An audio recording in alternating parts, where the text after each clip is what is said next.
Bismillahirrahmanirrahim. Assalamualaikum warahmatullahi wabarakatuh.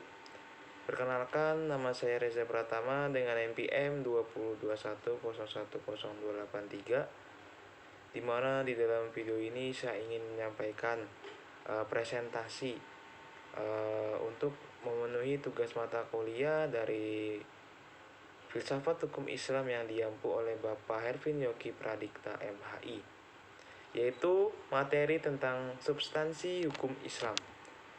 Baik, yang pertama itu adalah makna hakikat sesuatu menurut filsafat. Definisi hakiki atau esensial adalah pernyataan hakiki sesuatu, yaitu suatu pengertian abstrak yang hanya mengandung unsur-unsur pokok yang diperlukan untuk memahami suatu golongan tertentu, untuk membedakan dari golongan-golongan lain, sehingga sifat-sifat golongan tersebut tidak termasuk dalam hakikat sesuatu itu. Definisi yang disebut dalam ilmu mantik atau logika sebagai jami atau memuat dan mani itu menolak adalah definisi yang paling penting dalam ilmu pengetahuan dan filsafat. Kemudian definisi itu tersusun dari jenis yang terdekat atau genus, proximum, dan perbedaan spesifik atau biasa disebut differentia specifia. Jadi genus ialah setiap pengertian yang menyatakan hanya sebagian dari hakikat sesuatu. Artinya, pengertian tersebut belum menyatakan hakikat sesuatu itu seutuhnya. Perbedaan spesifik ialah setiap pengertian yang membedakan golongan atau spesies dari jenis genusnya. Misalnya, berbakat budi membedakan manusia spesies dari hewan atau genus. Kemudian itu adalah pengertian hukum filsafat Islam. Filsafat hukum Islam, yaitu filsafat hukum Islam terdiri dari 3 kata, yaitu filsafat, hukum, dan Islam.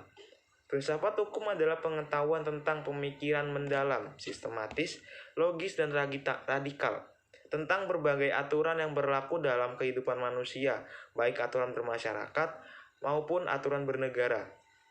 Hukum adalah peraturan-peraturan tentang perbuatan dan tingkah laku manusia dalam lalu lintas hidup. Secara ringkat, hukum berarti ketetapan.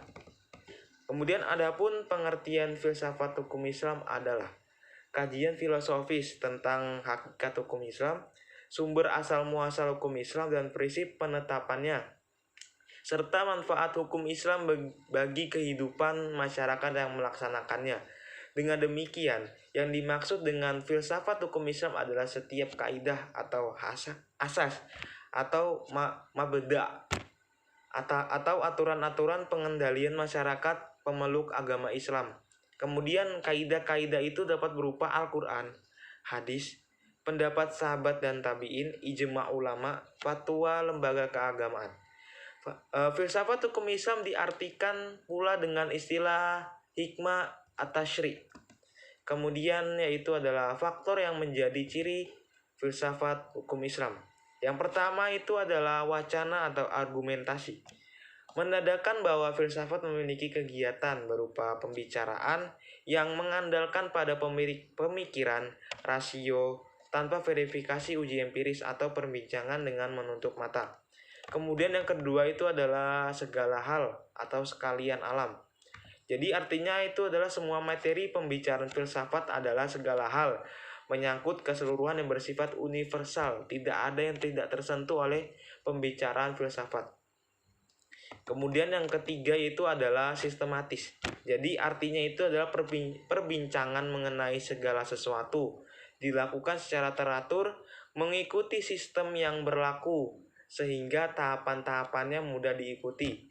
Dengan demikian, perbincangan tersebut tepat atau tidak dapat diikuti dan dikaji oleh orang lain, meskipun pada akhirnya hanya ada satu pengertian mengenai sesuatu yang dimaksud. Kemudian itu adalah yang keempat, radikal. Artinya sampai ke akar-akarnya atau sampai pada konsekuensi yang terakhir. Radix itu berasal dari kata radix, artinya akar, yang bisa disebut juga arche sebagai ciri khas berpikir filosofis. Ataupun perbedaan dengan pengetahuan adalah adanya asumsi sebagai titik tolak yang disebut sebagai keyakinan filsafati atau philosophical belief. Kemudian yang kelima itu adalah hakikat. merupakan istilah yang menjadi ciri khas filsafat. Hakikat adalah pemahaman atau hal yang paling mendasar. Jadi filsafat tidak hanya berbicara tentang wujud atau materi sebagaimana ilmu pengetahuan, tetapi berbicara makna yang hakikat terdapat di belakangnya. Dalam filsafat, hakikat tersebut sebagai akibat dari berpikir radikal.